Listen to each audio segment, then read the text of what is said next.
대입 정시 모집 원서 접수가 끝나고 2025학년도 입시도 막바지로 접어들고 있습니다. 이제 예비 고3들이 본격적으로 2026학년도 대입을 준비해야 할 시기인데요. 이 겨울방학 동안 첫 단추를 잘 꿰는 것이 무엇보다 중요하겠죠.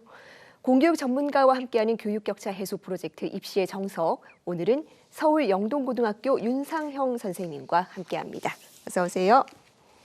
네, 선생님, 2025학년도는 사실 입시에서도 굉장히 다사다난했던 한 해였지 않습니까? 2026학년도 입시에서 눈여겨볼 만한 변화나 특징 있을까요? 네, 전체적인 기조는 달라지지 않습니다. 여전히 수시는 학생부 위주, 정시는 수능 위주로 선발을 합니다. 다만 전형 계획상의 모집 인원의 증가가 좀 눈에 띄는데요. 전년도에 비해서 4,245명이 증가하고 특히 수시 모집 인원이 4,367명이 증가합니다. 그리고 지역인재 전형의 모집 인원도 2,747명이 증가합니다. 그런데 주의해야 할 점은 이것은 의대 증원을 전제로 한 모집 인원의 변화라는 점입니다. 만약 의대 증원이 유지된다면 이 정도 규모의 증원이 예상되지만 의대 증원이 만약 백지화된다면 그 인원만큼 줄어들게 된다는 점에 유의해야 합니다. 두 번째로는 학폭 조치 사항이 대입에 의무 반영된다는 점입니다. 그동안 일부 대학, 일부 전형에서만 선택적으로 반영되던 것이 2026 대입부터는 모든 대학, 모든 전형에 의무 반영된다는 점을 기억하기 바랍니다. 자, 기본적으로 감점이 되는 것은 물론 엄격한 경우에는 지원 자체가 불가할 수도 있기 때문에 절대 학폭에 연루되는 일이 없도록 주의해야 할 것입니다. 네, 학교 폭력에 대한 정말 엄중한 경고라고도 볼 수 있겠죠. 특히 2025학년도 입시에서는 굉장히 큰 변화가 있었는데 무전공 선발 인원 확대라든지 이런 부분 내년도 입시에도 영향을 주겠죠. 네네. 그렇습니다. 2025 대입에서의 주요 특징은 선택 과목 필수 반영 폐지와 전공 자율 선택제 모집 증가로 볼 수 있습니다. 우선 선택 과목의 필수 반영이 폐지됨에 따라 수학과 탐구에서의 과목 선택의 변화가 일어났습니다. 수학에서 미적분 대신 확률과 통계를 선택하는 비율은 크게 변화가 없었지만 탐구에서 과학 대신 사회를 선택하는 비율은 상당히 늘었습니다. 특히 사회 한 과목, 과학 한 과목 선택자의 비율이 많이 늘었는데 2024 대입에서 3.6%였던 것이 2025 대입에서는 10.3%로 늘었습니다. 이른바 사탐런이라고 할 수 있는 이러한 현상은 올해도 지속될 가능성이 높습니다. 그리고 전공 자율 선택제 모집의 증가로 인해 일반 모집 단위의 모집 인원이 축소되고 규모가 큰 전공 자율 선택제 모집 단위가 신설되면서 전년도 입시 결과를 활용하기 어렵게 되었습니다.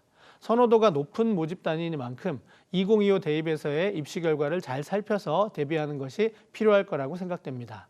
특히 2026 대입 전형 계획에서 발표된 것과 실제 모집 요강에서는 변화가 있을 수도 있기 때문에 전공 자율 선택제 모집 단위의 전형별 모집 규모를 잘 살펴서 지원 전략을 세우는 것이 필요할 거라고 생각합니다.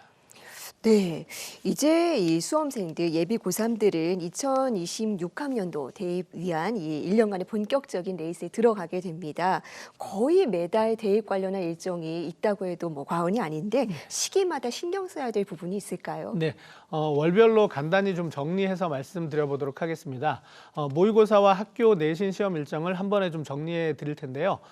수능 전까지 3월, 5월, 6월, 7월, 9월, 10월 이렇게 총 6회의 모의고사가 있습니다.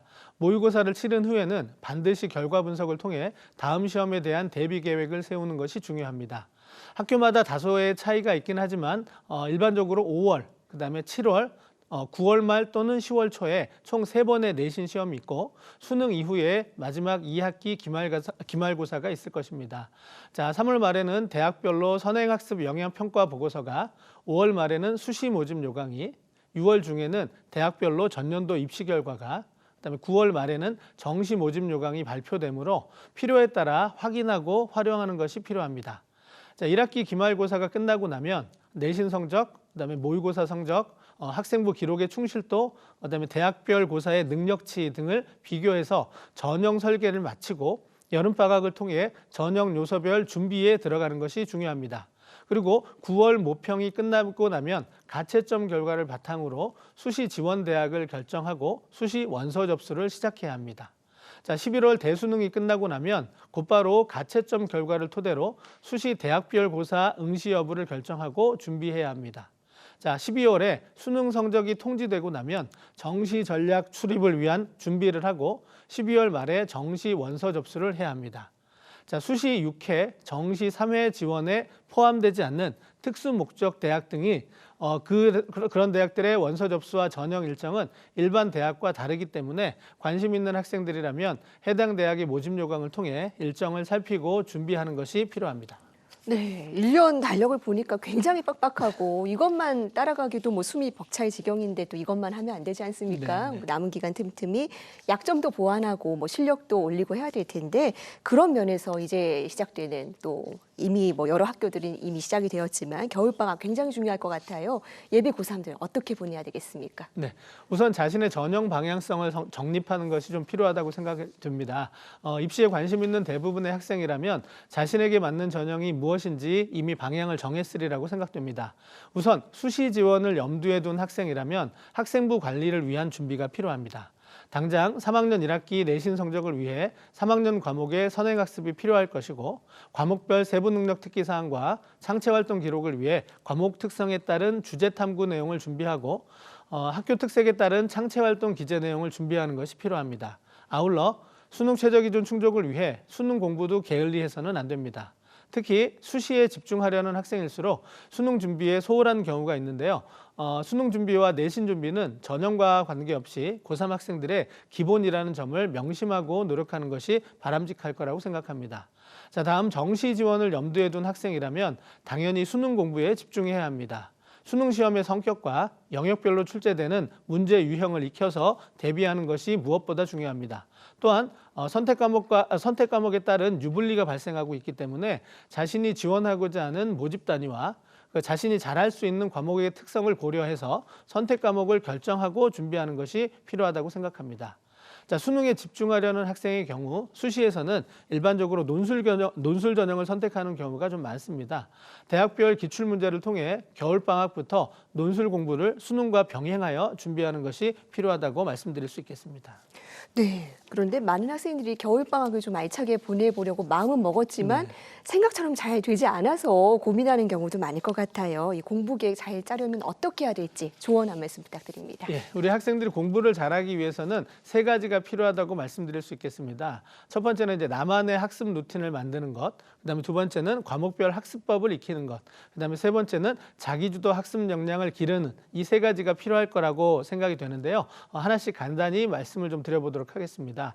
우선 나만의 학습 루틴 만들기란 일주일 단위로 학습 플랜을 짜는 것입니다. 요일별로 학원 스케줄, 그다음에 자습 시간, 또 과목별 학습 계획, 또 학습 장소 등을 정확하게 작성한 후에 그것이 나의 생활의 일부가 되도록 습관화하는 것을 말합니다. 어떤 요일, 어떤 시간에 무엇을 공부할지, 또 어디서 공부할지를 매번 고민하는 것이 아니라 그 시간이 되면 자연스럽게 어떤 장소에서 어떤 과목을 할지가 정해져 있어서 고민하거나 망설이거나 이런 거 없이 공부를 할 수 있도록 하는 게 무엇보다 중요합니다. 자, 공부할 내용이나 학습 장소 등을 매번 고민하게 되면 그만큼 학습 시간이 줄어들게 되고요. 그다음에 또 학업 능률도 오르지 않게 됩니다. 따라서 나만의 학습 루틴을 만들어서 고민 없이 공부하는 것은 학습의 기본이고 가장 중요한 부분이라고 할 수 있을 겁니다. 자, 두 번째는 과목별 학습법을 익히는 것이 필요한데요. 수능 영역별 학습법을 익혀서 효율적으로 공부를 해야만 성적을 올릴 수 있습니다. 학습법에 대한 이해 없이 그냥 맹목적으로 공부를 한다면 성적 향상을 기대하기가 어렵습니다. 자, 마지막으로는 자기주도 학습 역량을 기르는 것이 필요한데요. 영역별로 자신에게 부족한 부분은 무엇이고 또 그것을 보완하기 위한 노력을 어떻게 해야 하는지를 스스로 알고 계획을 세워서 노력해야 보완도 되고 성적 향상을 기대할 수 있다는 점을 명심했으면 좋겠습니다. 네, 지금부터 이제 10달 정도 충실히 보낸다면 얼마든지 누구나 목표를 이룰 수 있습니다. 겨울방학 동안 탄탄한 기본기와 공부 습관을 세우는 것부터가 그 출발이 될 것 같습니다. 선생님, 오늘 말씀 여기까지 듣겠습니다. 고맙습니다.